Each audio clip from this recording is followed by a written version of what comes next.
हाँ 10वें को लेकर चलते हैं। देखिए, तो यहाँ पर वर्णन किया है।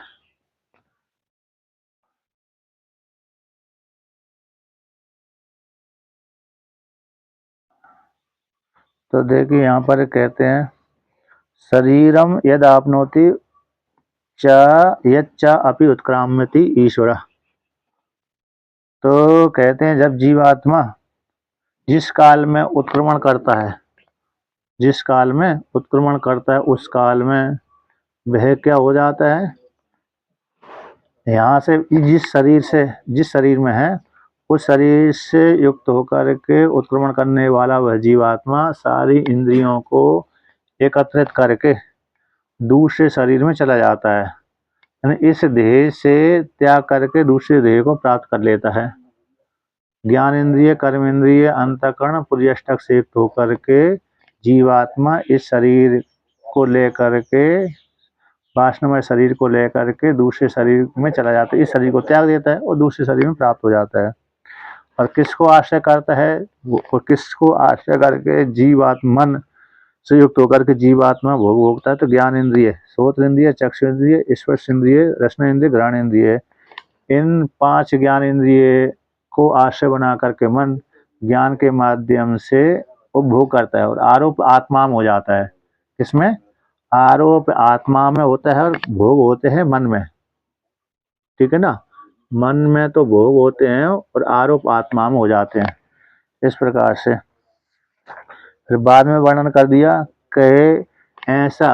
अब और कहते हैं, भगवान ने कहा कि जो परमात्मा उत्क्रमण करने वाला है, यानी दूसरे शरीर में जाने वाला है, अथवा इसी शरीर में रहता है, स्थितम का अर्थ इसी शरीर में है, अथवा उत्क्रामंता में उत्क्रमण करके दूसरे शरीर में जा रहा है, अथवा इसी शरीर में रह रहा है, इसी शरीर में रह करके भोग भोग रहा है भुंजानम, अथवा उत्क्रमण करके दूसरे शरीर में जाकर के भोग भोगेगा। तीनों गुणों से युक्त होकर के, सत्वगुण, रजोगुण, तमोगुण। सत्वगुण का कार्य सुख हो गया, रजोगुण का कार्य दुख हो गया और तमोगुण का कार्य मोह हो गया। इन तीनों गुणों से युक्त होकर के जीवात्मा उपाधि को लेकर के सुख, दुख और अज्ञान से युक्त होकर के भोगों को भोगता है। ऐसो जो उपाधि को लेकर के भोगों को भोगने वाला जो जीवात्मा है, जो हृदय रूप गुहा में निवास करता है, हृदय रूप गुहा में जो निवास करता है, ऐसे उस आत्मा को जो अज्ञानी व्यक्ति, विमूढ़ा यानी अज्ञानी व्यक्ति है, न अनुपश्यन्ति, उसको जान नहीं पाते। क्यों नहीं जान पाते? क्योंकि इनके मन में अभी बहुत वासना है। वासना होने के कारण उस आत्मा को उस आत्मा के प्रति दृष्टि जाती ही नहीं है और वेदांत का श्रवण वो नहीं करते। इसी हेतु से वो उस आत्मा को नहीं जान पाते। किंतु जो दूसरे हैं, जिनके मन में कामना समाप्त हो चुकी हैं और मोक्ष की इच्छा है, ऐसे जो सन्यासी हैं, ऐसे जो मुमुक्षु हैं, उन्होंने वेदांत का आश्रय ले लिया। किसका आश्रय ले लिया? वेदांत का। उपनिषद का है, गीता का है, ब्रह्म सूत्र का है और अन्य अन्य स्मृति ग्रंथ है जिसमें ज्ञान की चर्चा अधिक होती है। तो ज्ञान की चर्चा जिसमें अधिक होती है उसको आश्रय लेकर के जो विद्वान हैं, उन्होंने इस आत्मा को जान लेते हैं, जो शरीर में रहने वाली आत्मा है, उत्क्रमण करने वाली है, रहने वाली है, भोग भोगने वाली है, गुणों को लेकर के, उपाधि को लेकर के उस आत्मा को जान लेते हैं, ज्ञान चक्षु के माध्यम से जान लेते हैं। ऐसा वर्णन कर दिया। अब भगवान भास्कर इसका व्याख्यान करते हैं।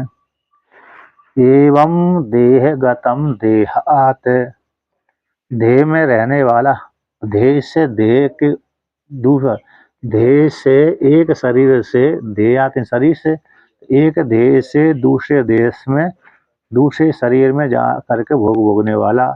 इस शरीर के भोग समाप्त हो गए हैं, अब दूसरे शरीर के भोगों की प्राप्ति उसको हो गई है, उसमें जा करके जीवात्मा भोग भोगता है।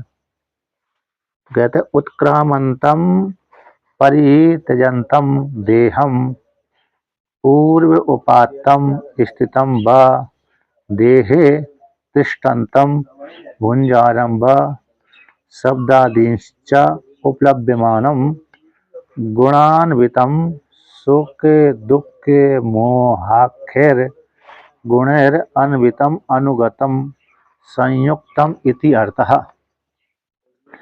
उत्क्रामंतम, उत्क्रामंतम का अर्थ हो गया परित्यज्यंतम, यानी उसने परित्याग कर दिया है, हो चुका है अथवा होने वाला है।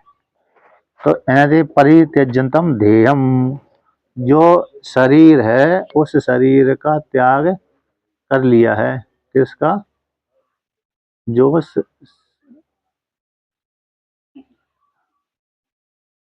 जो शरीर है, शरीर का त्याग कर दिया।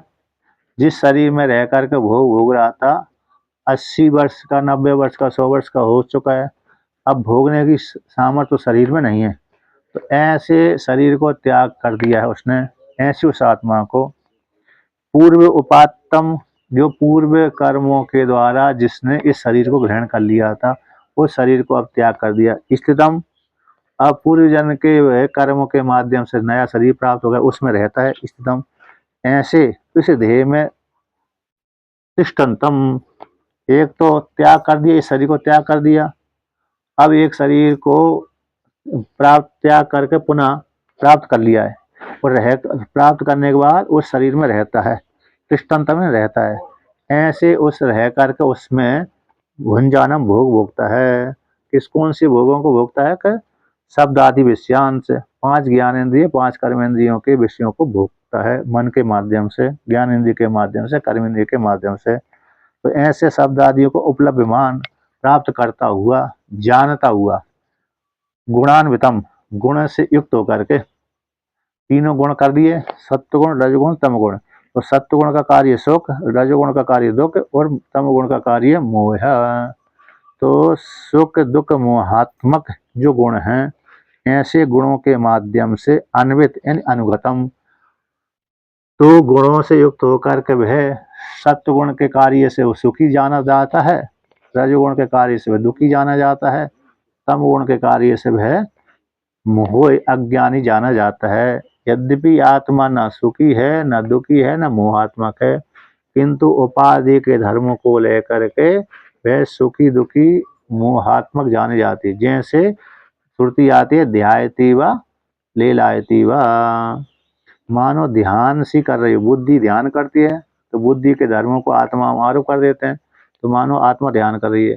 प्राण चेष्टा करते हैं तो प्राण के धर्मों को आत्मा आरोप कर देते हैं, तो कहते हैं मानो आत्मा चेष्टा कर रही है। तो इसीलिए कहते हैं सुख दुख मोहात्मक जो गुण हैं, उन गुणों के जो कार्य हैं, उन कार्यों से अन्वित होती हुई, संयुक्त होती हुई ऐसी आत्मा जानी जाती। उस आत्मा को एवं भूत उपाधि से विशिष्ट वाली जो आत्मा को एवं भूतम अपि एनम अत्यंत दर्शन गोचर प्राप्तम, अत्यंत दर्शन गोचर प्राप्तम विमूढ़ा दृष्ट अदृष्ट विषय भोग बल आकृष्ट चेतस्य तया अनेकधा मूढ़ा न अनुपश्यन्ति अहो कष्टम वर्तते इति अनुक्रोशति च भगवान।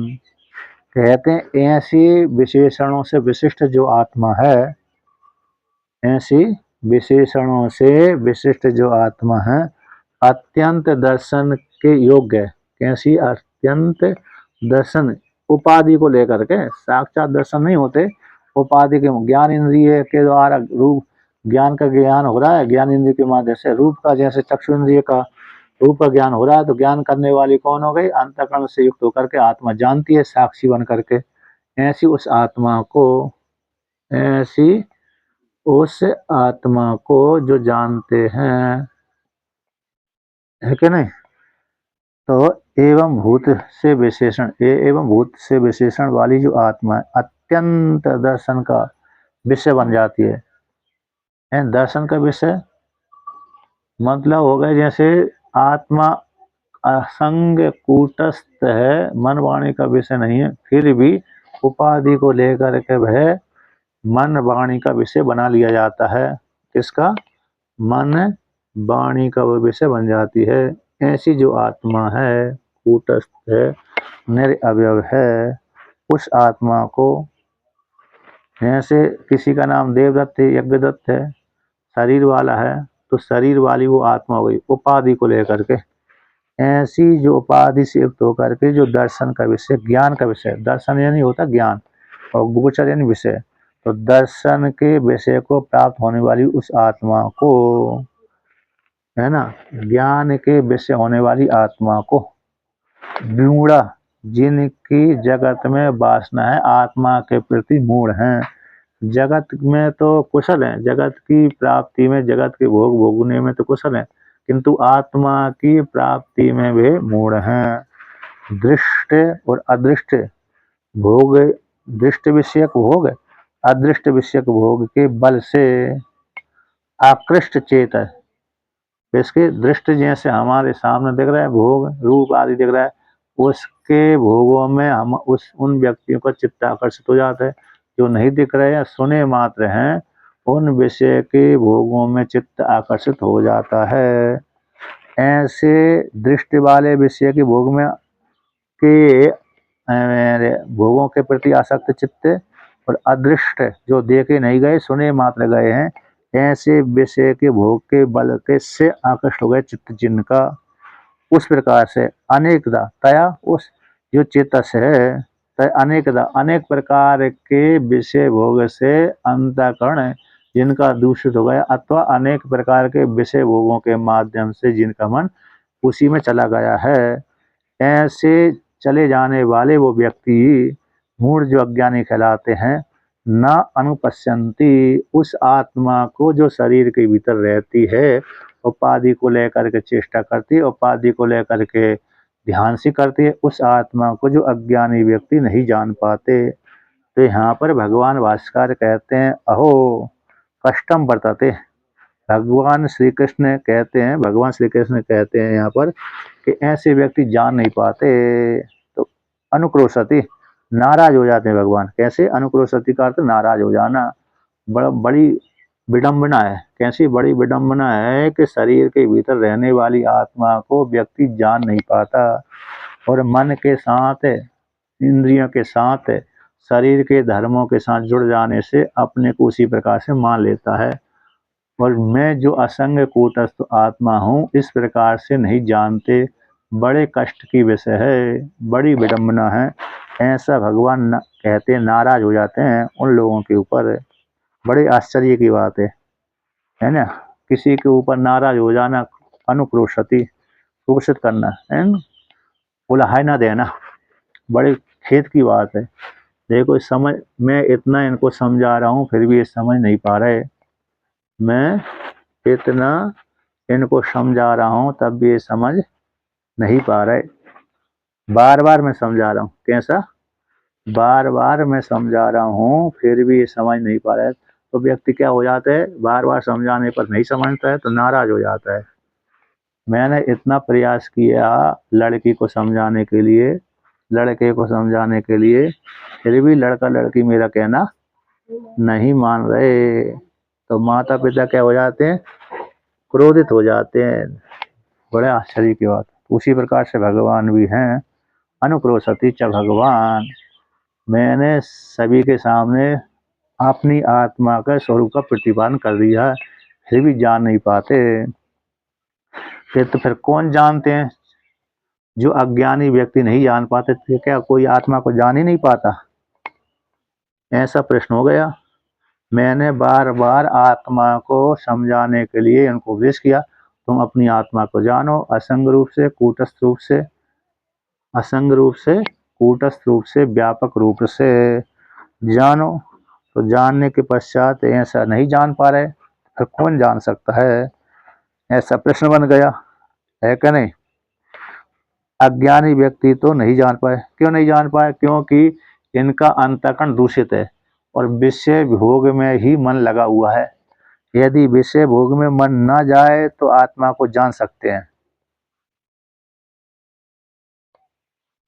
यहाँ पर टीकाकार में कहा है, टीका में, सन्निहितम सन्निहित हित तमत्वेन दर्शन योग्यम अपि विषय परवशाद आत्मानं सर्वे न पश्यन्ति भगवतो अनुक्रोशम दर्शयति।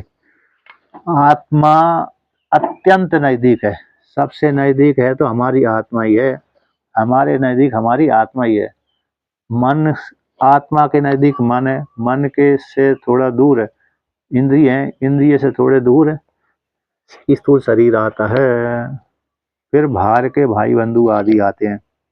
तो ऐसे अत्यंत सन्निहितत्व रूप सन्निहितमत रूप से बहुतों में से नजदीक में से नजदीक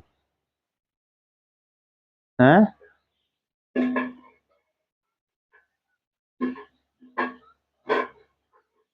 समझ में नहीं आए। मेरी आवाज स्पष्ट सुनाई पड़ रही है? अच्छा अच्छा अच्छा। तो अत्यंत नजदीक से नजदीक है, सन्निहित सन्निहित तमत्वेन का अर्थ है नजदीक से नजदीक है। तो नजदीक से नजदीक होना आत्मा है, नजदीक से नजदीक होने से और दर्शन के योग्य होने से भी ऐसी जो आत्मा है, किंतु विषय मन कहाँ गया, विषय परवश हो गया, विषय परवश रूप से। तो विषय परवश रूप से होने के कारण है कि नहीं, तो फिर व्यक्ति का मन आत्मा में नहीं लगता है, आत्मा में न लगने के कारण उस आत्मा को जान नहीं पाते। तो इस प्रकार से न सर्वे पश्यन्ति, सर्वे लोग नहीं जान पाते, ऐसे भगवान फिर उनके ऊपर नाराज हो जाते हैं। तो यहाँ पर सर्वे ने सर्वे बोल दिया, सर्वे नहीं जान पाते तो क्या कोई जान नहीं पाएगा? कहते ऐसी बात नहीं है। तरी तब केसम केसाम आत्मदर्शन तदा, फिर कौन आत्मा का दर्शन कर पाता है, इसको लेकर कहते हैं ये तो पुनः प्रमाण जनित ज्ञान चक्षुषस्य ते एनम पश्यन्ति ज्ञान चक्षुषा विविक्त दृष्टया इत्यर्था। किंतु तू, परंतु, तू लगा दिया, कोई नहीं जान पाता, सर्वे नहीं जान पाते, तू ऐसा लगा दिया, किंतु लगा दिया, ऐसी बात नहीं है, सभी नहीं जान पाते ऐसी बात नहीं है, आज तक कुछ न कुछ तो जानते हैं। तो पुनः तो कौन जानते, कि जिन्होंने आचार्य के शरण में ले लिया है, शरण में चले गए हैं, गुरु के शरण में जो चले गए हैं। प्रमाण जनित ज्ञान चक्षु, तो प्रमाण जनित ज्ञान चक्षु कौन हो गए, यानी प्रमाण हो गया वेदांत, उपनिषद, आब्द आप्त, शब्द प्रमाण यानी उपनिषद। यहाँ पर प्रमाण कौन है, उपनिषद ही है। उपनिषद रूप जो प्रमाण है, उस प्रमाण से उत्पन्न होने वाला जो ज्ञान है, वो ज्ञान ही चक्षु है, ज्ञान ही कैसा है, चक्षु है। यानी आचार्य के शरण में जाकर के उपनिषदों को अध्ययन किया, अध्ययन करने के पश्चात उपनिषदों को ही आधार बनाया, वो ही प्रमाण है, शास्त्रीय प्रमाण। तस्मात् शास्त्रम प्रमाणम कार्य अकार्य व्यवस्थित, कार्य व्यवस्थित, इसलिए वेदांत शास्त्रीय प्रमाण है। तो वेद रूप प्रमाण से उत्पन्न होने वाला ज्ञान, वे ज्ञान ही चक्षु है, देखने की दृष्टि है। ऐसे चक्षु वाले जो सन्यासी मुमुक्षु हैं, अधिकारी हैं, ते वे ही एनम आत्मानम, इस आत्मा को कहते हैं पश्यन्ति, जान लेते हैं, सन्यासी जान लेते हैं, अधिकारी जान लेते हैं, मुमुक्षुगण जान लेते हैं, चाहे वो स्त्री हो चाहे वो पुरुष हो, यानी ज्ञान चक्षु वाले। अर्थ कर दिया विविक्त दृष्टया, यानी पृथक पृथक बुद्धि वाले, विविक्त दृष्टया का अर्थ हो गया पृथक पृथक बुद्धि वाले। इस प्रकार से ऐसे वे ही जान पाते हैं। अब आगे कहते हैं, पुनः कहते हैं, जो कहते हैं ज्ञान चक्षु शब्द से न्याय अनुगृहीतम शास्त्रम ज्ञान साधनम उक्तम तत् किम इदानीम शास्त्र मात्र न्याय अनुगृहीतेन अनुगृहीतेन आत्मन पश्यन्ति नैत्या। यहाँ पर पूर्व पक्षी प्रश्न कर रहा है, भगवान ने कह दिया ज्ञान चक्षु से उस आत्मा को जान लेते हैं, ज्ञान चक्षु वाले व्यक्ति उस आत्मा को जान लेते हैं। तो ये कहते हैं ज्ञान चक्षु शब्द के द्वारा अनुगृहित, न्याय के द्वारा अनुगृहित शास्त्र है। न्याय हो गया न्याय तर्क आदि, तो न्याय के द्वारा अनुगृहित शास्त्र को जो ज्ञान साधन है, ज्ञान का जो साधन है, ऐसे ज्ञान के साधन को जो कहा गया है उपनिषद हो गए, न्याय ग्रंथ है, अतः ब्रह्म सूत्र भी हो गया, उसमें न्याय में नैयायिक हो गए, वैशेषिक हो गए, योग दर्शन भी हो गए, अन्य अन्य दर्शन भी हो गए, विशेष रूप से वेदांत हो गए, ब्रह्म सूत्र हो गया। तो जो न्याय के द्वारा अनुग्रहित शास्त्र है, युक्ति युक्त, भगवान भास्कर ने कहा न्याय भी लगाया है तो तर्क भी लगाया तो युक्ति युक्त होना चाहिए, वेद के विपरीत नहीं होना चाहिए, वेद के अनुकूल होना चाहिए। ऐसा जो न्याय दर्शन है, जो ज्ञान का साधन है, ऐसे जो कहा गया, तद किम इदानीम शास्त्र मात्र से, क्या शास्त्र मात्र से ही न्याय के द्वारा अनुग्रहित आत्म तत्व को जान लेते हैं? शास्त्र मात्र से, न्याय के द्वारा गृहीत आत्म तत्व को जो शास्त्र मात्र से ही विचार नहीं करते, निध्यासन नहीं करते, और बिना निध्यासन के ही उस आत्मा को क्या जान लेते हैं? पश्यंती आत्मा को पसंती न इत्या केचित, तो कहते केचित तो इस प्रकार से प्रयत्न करते हैं आत्मा को, कुछ इस प्रकार से जानते, कुछ नहीं जान पाते, कुछ मात्र अध्ययन करने मात्र से आत्मा को नहीं जान पाते, अध्ययन कर लिया, अधिकारी पूरे नहीं थे, नहीं जान पाते, लेकिन जो उत्तम अधिकारी हैं वह तो इस प्रकार से एक बार श्रवण करने मात्र से जान लेते, बहुत ही उत्तम अधिकारी को है, लेकिन बहुत से व्यक्ति नहीं जान पाते। श्रवणाए बहुवीर यो न लभ्या, श्रवण करने के बाद भी बहुत से व्यक्ति उस आत्म तत्व को नहीं जानते। इस प्रकार से तम आत्मस्तम ये अनुपश्यंती धीरस्तेषाम सुखम शाश्वतम नहीं तेषाम, ऐसा कठोपनिषद में आया। जो आत्मा में स्थित आत्मा को ये जो जानते हैं, आत्मा को जान लेते हैं, अंतःकरण के भीतर स्थित आत्मा को जानते हैं, धीरा ते उनको सुख, शाश्वत सुख की प्राप्ति होती है, इतनों की प्राप्ति नहीं होती। तो उसके लिए यहाँ पर कहते हैं, कौन व्यक्ति इस आत्मा को जानते हैं? कि सभी जान लेते हैं, शास्त्र मात्र प्रमाण से ही सारे जान लेते हैं? क्या कुछ जानते, कुछ नहीं जान पाते? ऐसी प्राप्ति हो जाने पर तो 11वें श्लोक का पाठ करते हैं। यतन्तो योगिनश्चैनम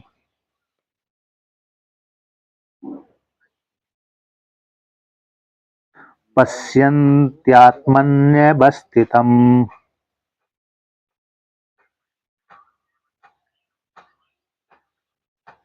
यतन्तोऽप्यकृतात्मानो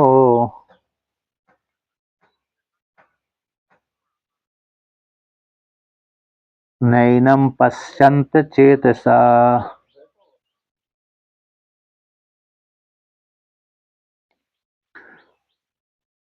तो यहाँ पर कहते हैं, कौन इस आत्मा को जान लेता है? एतन्तो योगिनश्च एनं पश्यन्ति आत्मनि अवस्थितम्।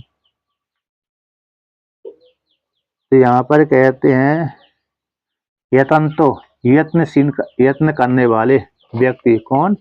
यत्न करने वाले जो व्यक्ति हैं, ऐसे वो कौन है? यत्न करने वालों में भी योगी हैं। कौन सी है? योगी हैं। ऐसे जो योगी हैं, यत्न करने वाले, समाहित अंतःकरण वाले, कौन से?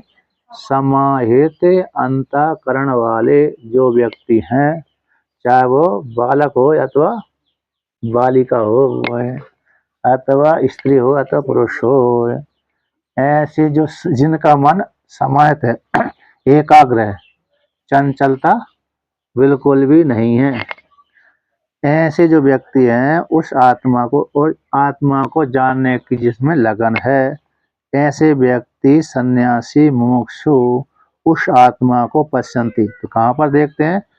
तो कहाँ पर चिंतन करते हैं? आत्मनि, यानी बुद्धि में। आत्मनि जो शब्द आया है, बुद्धि है, तो बुद्धि में अवस्थितम। तो बुद्धि में कौन अवस्थित है? आत्म तत्वम।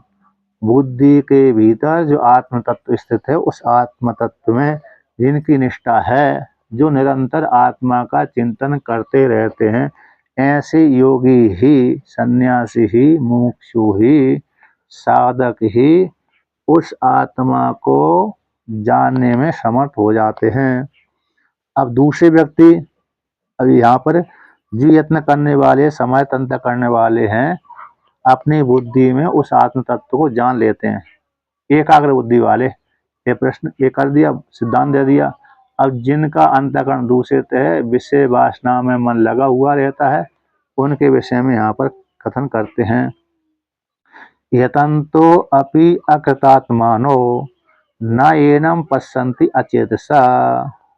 कहते हैं यत्न तो करते हैं, यज्ञादियों के द्वारा यत्न करने वाले, यानी यत्न करने वाले, किंतु असंस्कृत मन है। मन इनका कैसा है? संस्कृत नहीं है, समाहित नहीं है। मन में वासना भरी हुई है। क्या भरी हुई है? वासना। एक करूंगा, एक करूंगी ये करूंगा, ये करूंगी, ये मन में वासना है। और यहाँ जाना है, वहां जाना है, और पहले इस फल को प्राप्त करूंगा, बाद में आत्मा का चिंतन करूंगा, है ना। पहले इस फल को कर लूं, इस कर्म को पूरा कर लूं, फिर बाद में समय मिलेगा तो आत्मा का चिंतन करूंगा। तो ऐसा जिनका मन है, ऐसे मन वाले अर्थ समाहित मन वाले नहीं हो पाते ऐसे व्यक्ति, तो असंस्कृत मन हो गया। संस्कृत मन नहीं हो, शास्त्र के द्वारा संस्कारित नहीं है मन, जगत के विषय वाला संस्कृत मन है, जगत के विषय से युक्त है उनका। ऐसे यत्न तो यदि भी करते हैं कि यज्ञ के माध्यम से आत्मा को जानने की कोशिश करते हैं। यतन तो शब्द का यहाँ पर यज्ञ आदि के द्वारा वर्णन कर दिया। तो कहते हैं अतः विशेष रूप से क्या शास्त्र आदि प्रमाणों के द्वारा इनको संस्कृत नहीं है। यज्ञ तो आदि फिर भी करते हैं, उनके द्वारा भी जानने की कोशिश करते हैं, किंतु मन में बहुत सी वासना बैठी हुई है। ऐसे जो असमाहित अंतःकरण वाले व्यक्ति न एनम पश्यन्ति अचेतसा, अचेत से अज्ञानी व्यक्ति इस आत्म तत्व को नहीं जान पाते, क्योंकि इनका मन दूषित है। दूषित का अर्थ सामान्य है कि जगत के विषय में मन है, आत्मा की प्राप्ति करने में विशेष रूप से आग्रह नहीं है। काम चलाऊ सरकार है, कर लेंगे इस प्रकार से, भविष्य काल में कर लेंगे। ऐसे कहते हैं ना कि भजन कब का? एक बुढ़ापे में आकर भजन होता है, जवानी में भजन की जरूरत नहीं रहती।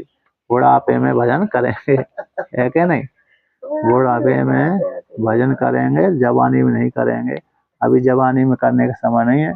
नारद जी ने भी कहा था ध्रुव से, हे बालक है, अभी तुम बालक हो, अभी खेलो कूदो, अभी तुमको भजन करने की क्या आवश्यकता है नहीं। नारद जी ने ऐसी परीक्षा ली थी ध्रुव की। अब बाद में ध्रुव ने कहा नहीं, पहले तो आपको मेरे को जिस तत्व की जानने के लिए मैं प्रयत्न कर रहा हूँ, उस तत्व को मेरे को उपदेश करो। मेरे को ज्ञान नहीं है, इसलिए मैं भजन करने जाऊंगा, मेरे को उपदेश कर दीजिए, उस तत्व का वर्णन कर दीजिए।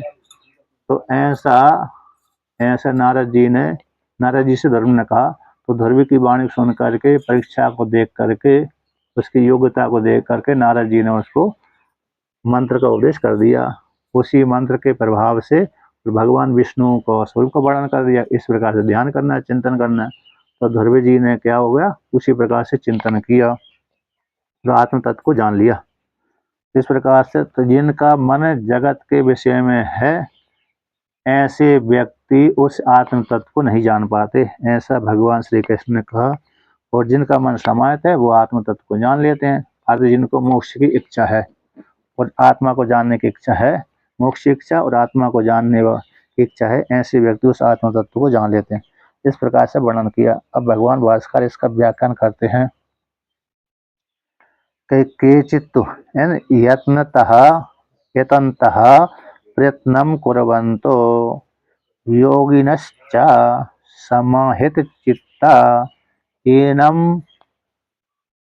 प्रकृतम् आत्मानं पश्यन्ति अयम् अहम् अस्मि इति उपलभन्तः आत्मनि स्वस्यां बुद्धौ अवस्थितं यतन्तोपि शास्त्रादि प्रमाणैर असंस्कृतात्मानो अकृतात्मानो, यानी असंस्कृत आत्मनस तपसा इंद्रिय जयन च दुश्चरिताद अनुपरतः अशांत दर्पात्मानः प्रयत्नं कुर्वन्तो न एनं पश्यन्ति अचेतसो अविवेकिनः।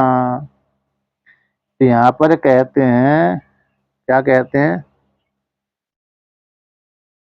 कि जो यत्न करने वाले हैं, कैसे यत्न करने, प्रयत्न करने वाले हैं। तो प्रयत्न का शब्द का टीकाकार में अर्थ लिखा है टीका में, श्रवण वर्णात्मकम शास्त्रादि प्रमाण रे यतंतो अपि संबंधा, के श्रवण कर लिया शास्त्र आचार्य के माध्यम से शास्त्र का श्रवण कर लिया।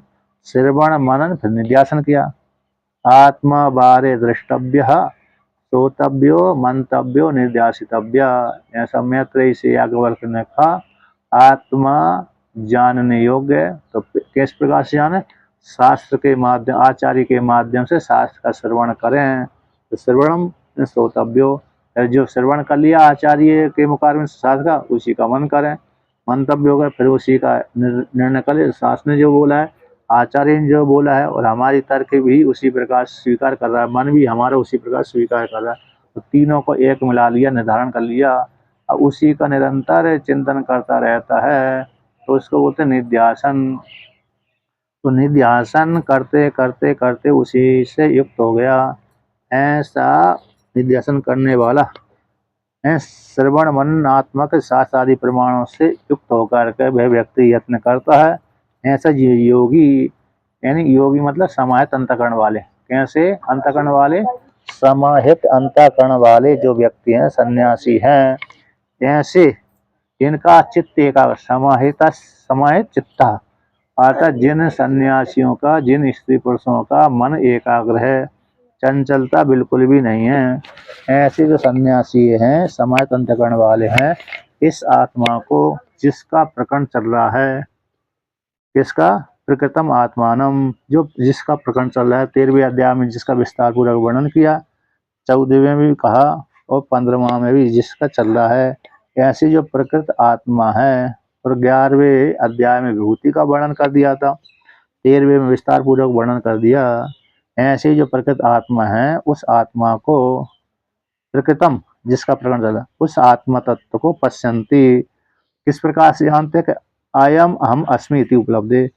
हाँ, अयम है आत्मा, मैं हूँ, हम अस्मि, हम ब्रह्मास्मि, जो सारे प्राणियों के हृदय रूप गुहा में निवास करती है, वह मेरी आत्मा है, मुझसे भिन्न नहीं है।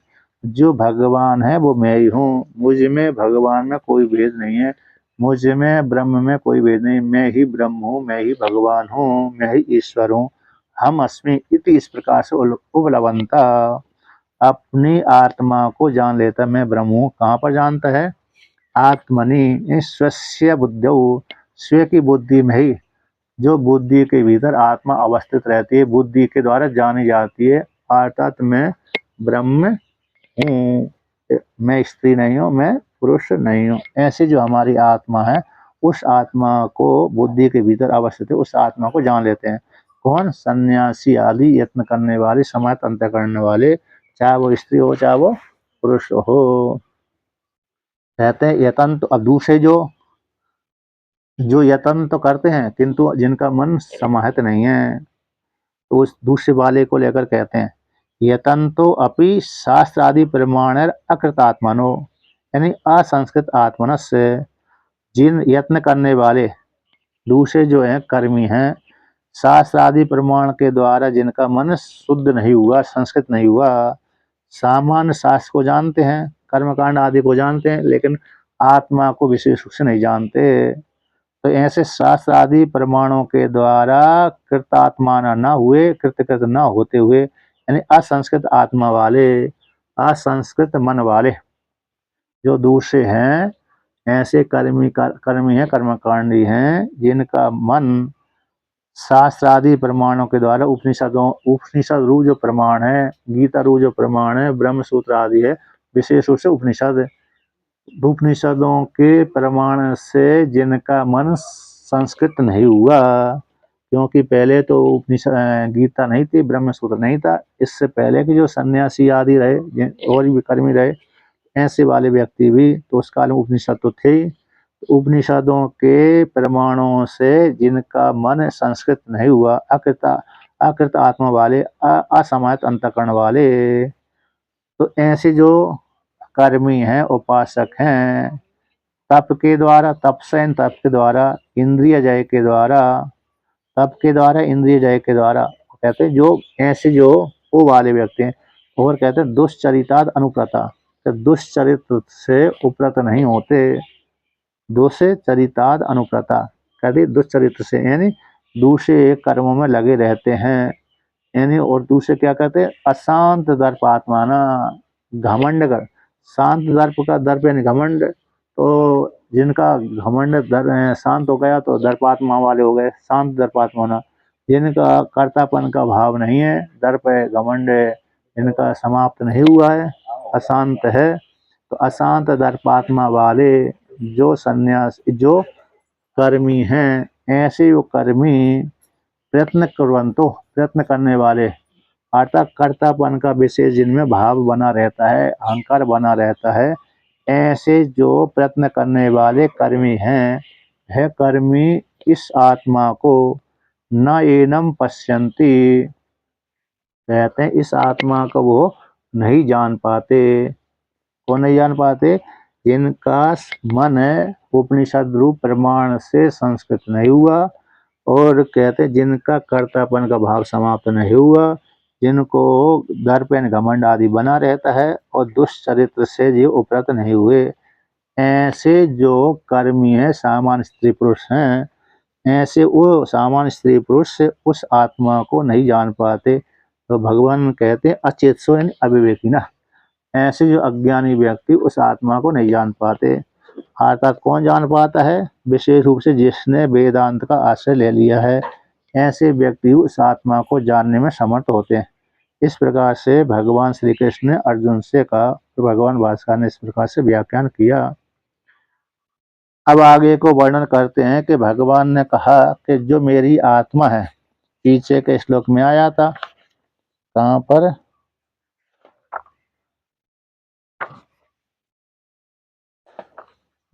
पीछे में कौन सा आया था, न तस् छठे में ना, न तद भाष्यते सूर्यो न शशांको न पावका यद गत्वा न निवर्तन्ते तद धामे परमम मम।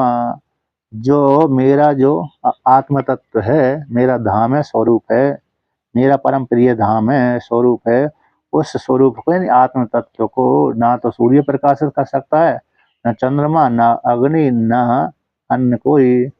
वो जिसको प्राप्त होकर के सन्यासी मुक्षुगण लौट करके नहीं आते, ऐसा मोह मेरा परम प्रिय धाम है, ऐसा व्याख्यान किया था। उसी को लेकर के यहाँ पर वर्णन करते हैं कि जो वो सूर्य भगवान जो जगत को प्रकाशन करता है, वो मेरा ही स्वरूप है, उसको लेकर के यहाँ पर वर्णन करते हैं। तो भाष्य कहते हैं यत पदम सर्वस्य अभास्कम अपि अग्नि आदित्यादिकम ज्योतिर न अविभाष्यते यत प्राप्ताश्च मोक्षवा पुनः संसार अभिमुखा न निवर्तन्ते। तो यहाँ पर कहते हैं कि जिस पद को पहले वर्णन किया छठे श्लोक में, कि जिस पद को 13वें अध्याय में वर्णन किया था, यहाँ भी वर्णन कर रहे हैं, ऐसे पद जो सर्वस्य अभास्कम, सभी का प्रकाशक है। किसका है, सभी का प्रकाशक है, सूर्य का, चंद्रमा का, अग्नि का भी प्रकाशक है। ऐसा जो पद है प्राप्त करने के योग्य है, जानने के योग्य है, जानने के योग्य है, प्राप्त करने के योग्य है। ऐसा जो पद है, ऐसा जो पद है, सर्वस्य अभास्कम, सभी का आवासक है। कैसे सभी का आवासक है, हम अपनी ज्ञान इंद्रिय को, चक्षु को भी हम जानते हैं, श्रोत्र इंद्रिय को भी हम जानते हैं, घ्राण इंद्रिय को भी हम जानते हैं, और रसना इंद्रिय को हम जानते हैं, और शरीर को भी हम जानते हैं, मन को भी हम जानते हैं। तो हम सभी इंद्रियों को प्रकाशन करने वाले हैं, ज्ञान इंद्रिय को, कर्म इंद्रिय को और अंतःकरण को हम जानते प्रकाशन करते हैं, इसलिए हम सभी के आवासक हो गए।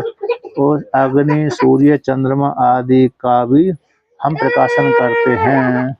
ऐसे प्रकाशन करने वाले हम जो आत्म तत्व है, अग्नि आदि, अग्नि है आदित्य आदि को जो ज्योति है, उस ज्योति को प्रकाशन करते हैं। न अभाष्यते, वह अग्नि, सूर्य, चंद्रमा, अग्नि जो ज्योति है आत्म तत्व को प्रकाशन नहीं कर पाती। आत्म तत्व को कैसे? जैसे जुगनू का प्रकाश सूर्य को प्रकाशन नहीं कर पाता। सूर्य का प्रकाश तो जुगनू को प्रकाशन करता है, लेकिन जुगनू का प्रकाश सूर्य को प्रकाशित नहीं कर पाता। उसी प्रकार से हमारी जो आत्म ज्योति है संपूर्ण जगत को प्रकाशन तो करती है, किंतु आदित्य आदि की जो ज्योति है आत्मा को प्रकाशित नहीं कर पाती। इस प्रकार से तो अग्नि, आदित्य आदि ज्योति है उस आत्म तत्व को प्रकाशन नहीं कर पाती। ऐसी जो आत्म ज्योति है यत प्राप्त से, जिस ज्योति को, आत्म तत्व रूप ज्योति को जो प्राप्त हो गए, कौन? मोक्षवा, जो सन्यासी हैं, मुमुक्षु हैं, साधक हैं, जिस आत्म ज्योति को जिन्होंने प्राप्त कर लिया है अथवा प्राप्त करने की कगार पर हैं, कोटि में लाइन में लगे हुए हैं, अथवा प्राप्त करने की इच्छा वाले हैं, जानने की इच्छा वाले हैं, ऐसे जो मोक्षु संसार ऐसे हैं, कौन है? मोक्षुगण हैं। पुनः संसार के अभिमुख होने के लिए न संसार अभिमुखा मुक्षु पुनः संसार अभिमुखा न निवर्तन्ते। तो जिन्होंने आत्म तत्व को जान लिया है ऐसे सन्यासी मोक्षगण संसार की ओर अभिमुख होकर के अभिमुख न पुनः संसार के लिए लौट करके नहीं आते। जो मोक्षगण है ना, संसार के अभिमुखा न निवर्तन्ते, इन लौट करके नहीं आते। जिन्होंने आत्म तत्व को जान लिया है ऐसे सन्यासी मोक्षगण लौट करके नहीं आते। इस प्रकार से जान लेना चाहिए। ऐसा वर्णन किया। यस क्या कि जो तद्धाम परमम, जो मेरे पद को जान लेते हैं, जिसको सूर्य चंद्रमा यद गत्वा न निवर्तन्ते, तो जो मुमुक्षु गण है पुनः संसार की ओर अभिमुख नहीं होते, अतः लौटते नहीं है। ऐसा छठे श्लोक में आया है। कहते हैं यस्य च पदस्य उपाधि भेदम अनुविधीयमान जीवा घटाकाशादयः इव आकाशस्य अंशास तस्य पदस्य सर्वात्मत्वं सर्वव्यवहार आस्वदत्वं च विवक्षुष चतुर्भिः श्लोकैर्विभूतिः संक्षेपम आह भगवान यदिति। कहते हैं जिस यस्य पदस्य, जिस पद को लेकर के, जो उपाधि, जिस पद का प्राप्त करने के योग्य पद है उस पद का उपाधि भेद के अनुसरण करने वाला है। किसको? उपाधि भेद का अनुसरण करने वाला जो पद है, ऐसा जो पद है उस पद के भेद के अनुविधीय माना जीवा। ऐसे व्यक्ति चक्षु के पीछे चलता है तो कहता चक्षु देख रही है, देखने वाला हो गया। श्रोत इंद्रिय सुन रही है तो श्रोत इंद्रिय सुनने वाला हो गया। घ्राण इंद्रिय सूंघ रही है तो सूंघने वाला हो गया। बुद्धि ध्यान कर रही है तो ध्यान करने वाला हो गया। और प्राण चेष्टा कर रहे हैं तो चेष्टा करने वाला हो गया। तो जो उपाधि के पीछे चलने वाला, अनुकरण करने वाला, जैसे सूर्य का प्रकाश तो निर्मल है, तो निर्मल होने पर भी सूर्य का प्रकाश जिस वस्तु के ऊपर जाता है, पड़ता है, यदि गोरी वस्तु के ऊपर पड़ा तो सूर्य का प्रकाश गोरा हो जाता है।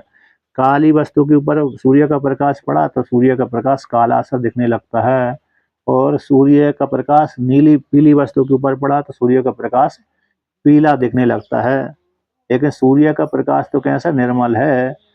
और जैसी जैसी उपाधि होती है सूर्य का प्रकाश उसी का अनुकरण कर लेता है। उसी प्रकार से यहाँ पर भी आत्मा भी जिस उपाधि से युक्त होती है उसी प्रकार से अनुकरण करने के कारण उस आत्मा को व्यक्ति कहते हैं देखने वाला, सुनने वाला, जानने वाला। किंतु आत्मा तो कैसे? असंग कूटस्थ रहती है, निर्विशेष रहती है। तो यहाँ पर कहते हैं जिस आत्मा का उपाधि भेद को द्वारा अनुकरण करने वाली आत्मा को, आत्मरूप जो विधिमान जो जीव आत्मा है, ये कैसे? घटाकाश आदया, तो जैसे घट का आकाश महाकाश से भिन्न नहीं होता, उपाधि को लेकर घटाकाश बोल देते हैं, है ना। घट के भीतर की जो खाली जगह है, जो बाहर की जगह है खाली, तो बाहर की वाली खाली जगह को महाकाश बोलते हैं और घट के भीतर की जगह को घटाकाश बोल देते हैं। तो उपाधि को लेकर के घटाकाश संग हो जाती। भाई घट फूट जाता है, मिट्टी का बना हुआ बर्तन जब फूट जाता है तो महाकाश मिल जाता है। तो जैसे महाकाश से भिन्न घटाकाश नहीं होता, उपाधि को लेकर के मात्र कल्पना मात्र होती है, उसी प्रकार से तो घटाकाश आदि इव आकाशस्य अंशस्य, तो आकाश के अंश के समान अंश है, आकाश का जो अंश है घटाकाश अंश के समान अंश है, वास्तव में अंश नहीं है। उसी प्रकार से परमात्मा का जो जीवात्मा अंश के समान अंश है, वास्तव में अंश नहीं है। ऐसे जो जीवात्मा का जो स्वरूप है परमात्मा, ऐसे उस पद का जो पद है प्राप्त करने के योग्य परमात्मा है, सर्वात्मत्म सभी के स्वरूप में गया हुआ है, ऐसा सर्वात्मत्म है। और सर्व व्यवहार आस्पदत्म च, सारे व्यवहारों का आस्पद है। यदि आत्मा शरीर के भीतर न रहे तो फिर कोई भी इंद्रिय कार्य करने में समर्थ नहीं होती। यदि आत्मा शरीर के भीतर नहीं है तो प्राण भी चेष्टा नहीं कर पाते। यदि आत्मा शरीर के भीतर नहीं है तो चक्षु इंद्रिय देख नहीं पाती, श्रोत इंद्रिय सुन नहीं पाती, रसन इंद्रिय रस का आस्वादन नहीं कर पाती। तो सारे व्यवहार का आस्पद आत्मा ही है, और आत्मा के रहने पर ही सारे व्यवहार होते हैं, आत्मा के न रहने पर कोई भी व्यवहार सिद्ध नहीं होता। ऐसी जो आत्म तत्व है, उस आत्म तत्व को कहने की इच्छा से विवक्षु से कहने की इच्छा वाले कहते हुए चतुर्भी श्लोक है, 4 श्लोकों के द्वारा उसी आत्म तत्व की विभूति का संक्षेप से भगवान कहते हैं, विभूति का विस्तार करते हुए संक्षेप से कहते हैं, उसी आत्म तत्व को इस प्रकार से वर्णन करते हैं। संक्षेप महा, संक्षेप को लेकर के कहते हैं आह भगवान। तो इसका पाठ करते हैं यहाँ पर, यानी यहाँ पर टीकाकार कहते हैं जो अनंतर श्लोक चतुष्टय आएंगे, अनंतर श्लोक चतुष्टय का वृत्त जो घटना घट गई है पीछे के अनुवाद द्वारा तात्पर्य अर्थक, यहाँ उसके तात्पर्य को लेकर के यहाँ पर कहते हैं, पीछे के जो आई घटना घटी है उसको तात्पर्य के द्वारा वर्णन करते हैं। तो क्या वर्णन करते हैं, तो उसका पाठ करते हैं। यदादित्य गतम तेजो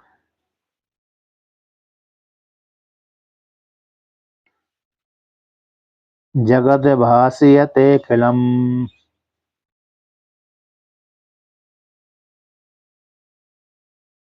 यच्चंद्रमसि यच्चाग्नौ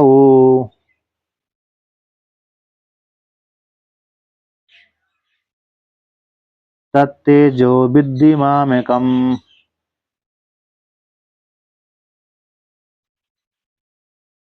तो यहाँ पर वर्णन करते हैं यद आदित्य गतम तेजो, भगवान श्री कृष्ण कहते हैं अर्जुन से, हे पार्थ यद आदित्य गतम तेजो, जो आदित्य भगवान में सूर्य मंडल में गया हुआ जो तेज है, वह तेज संपूर्ण जगत को प्रकाशन करने वाला है, वह तेज मेरा ही है, मेरा ही तेज है, अथवा मैं ही हूँ। यहाँ पर तेज शब्द का दोनों प्रकार से वर्णन करते हैं भगवान भास्कर। एक तो चैतन्य ज्योति रूप जो तेज वो मैं ही हूँ, अथवा आदित्य में गया हुआ जो तेज है जो संपूर्ण जगत को प्रकाशन करता है वो मेरा ही है। तो आदित्य में गया हुआ चैतन्य रूप ज्योति अथवा जो प्रकाश है दोनों भगवान ही हैं। ये जगत भासते अखिलम, अखिलम संपूर्ण जगत को जो सूर्य भगवान का प्रकाश प्रकाशित करता है वह तेज मेरा ही है, अर्थात जो चेतन रूप ज्योति से प्रकाशन करता है।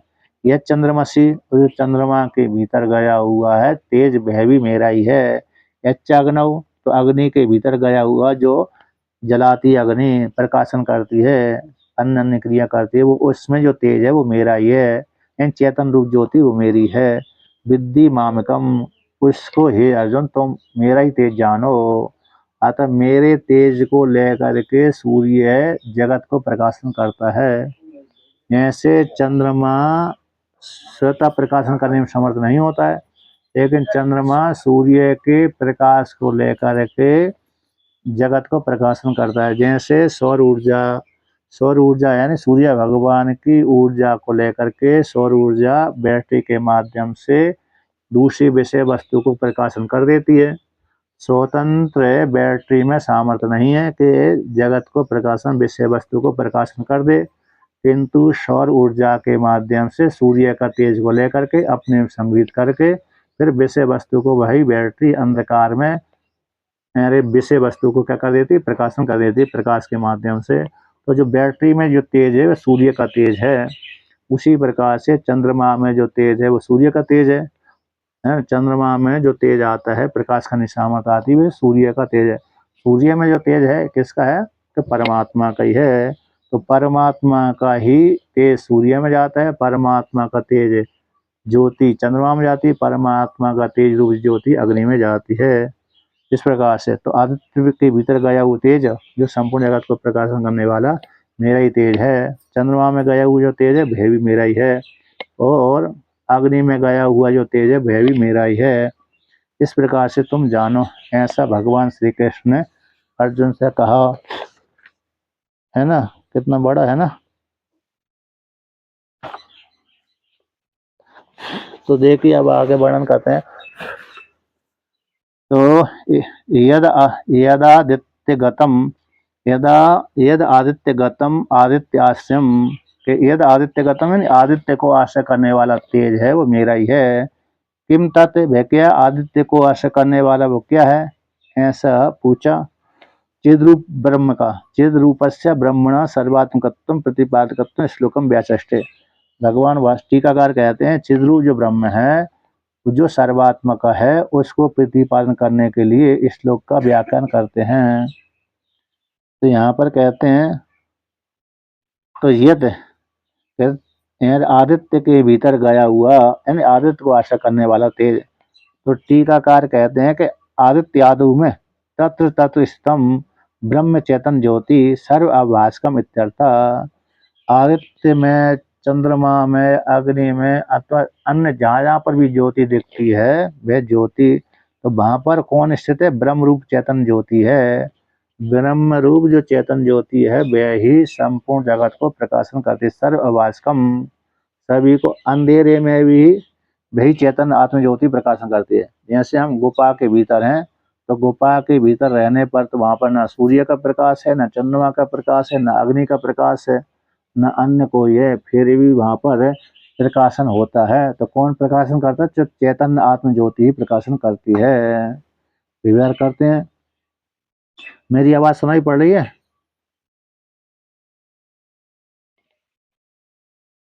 हाँ।